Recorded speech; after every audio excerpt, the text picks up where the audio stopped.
BFM Business et la CPME présentent Impact PME. Bonjour François Asselin. Bonjour Philippe Locke. Je suis ravi de vous retrouver pour cette saison 3 d'Impact PME qui va avoir la fin des émissions par une grande journée d'inspiration et d'échange au Carreau du Temple à Paris.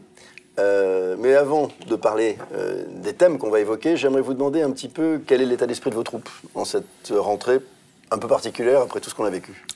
C'est une troupe de costauds. Ouais. Regardez ce qu'ils traversent, la pandémie. Tout s'arrête, stop and go.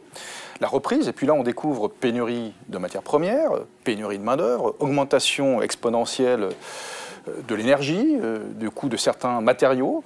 Bref, il faut être solide à la tempête, ils le sont, et puis ils regardent avec espérance, oui je peux le dire, avec espérance, l'activité qui s'annonce florissante. Il faut simplement que ça continue. Alors, quand on s'est eu au téléphone il y a quelques temps, vous m'avez dit, en fait, je vous posais la question de savoir quel était l'impact de cette crise sanitaire que certains appellent une catastrophe au sens grec du mot stréphos, qui veut dire tourner, on ne reviendra pas en arrière. Je pense que c'est assez vrai sur plein de sujets, mais au fond, vous m'avez dit une chose qui m'a un peu surpris, vous m'avez dit, en fait, tout a changé, sauf leur cœur de métier. Qu'est-ce que vous entendez par là ? J'entends par là que un boulanger restera un boulanger, un menuisier restera un menuisier, un prestataire de service qui fait des consultings restera un consultant. Sauf que la manière de pratiquer son métier, il faut d'abord être bon dans son métier, ça c'est l'essentiel, mais la matière de pratiquer son métier a aussi bien changé à l'intérieur de l'entreprise qu'à l'extérieur. À l'intérieur, on a connu bien le télétravail. Révolution. Ça a bousculé complètement l'organisation.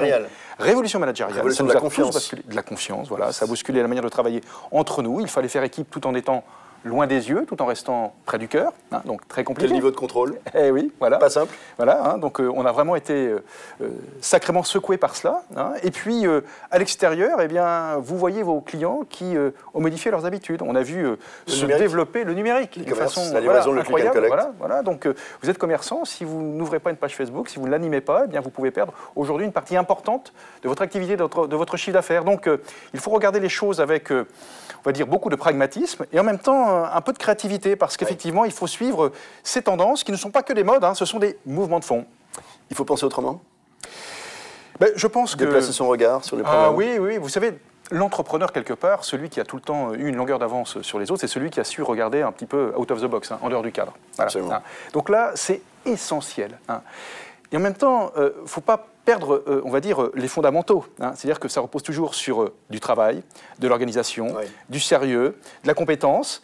Mais il faut rajouter ces petites pointes, on va dire, de créativité qui fait que, comment je peux me sortir de tout cela, tout en sachant qu'il y a énormément d'opportunités, je pense même beaucoup plus d'opportunités que de menaces. Très sincèrement. Améliorer chaque jour l'existant, l'expérience client, et puis chaque fois continuer à pouvoir une minute d'avance quelque part ou un quart d'heure d'avance. Exactement.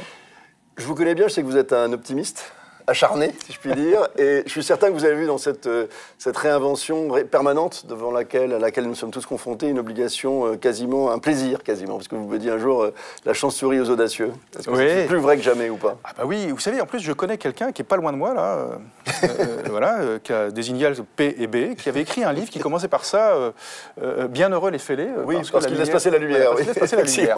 Et bien c'est un petit peu ça. Voilà, c'est-à-dire qu'on a tous quelques failles, et bien alimentons ces failles par des idées un petit peu ingénieuses, et vous verrez qu'il y a des moyens très intéressants de s'en sortir et de faire en sorte d'avoir une vie professionnelle riche, enthousiaste et qui emmène le monde.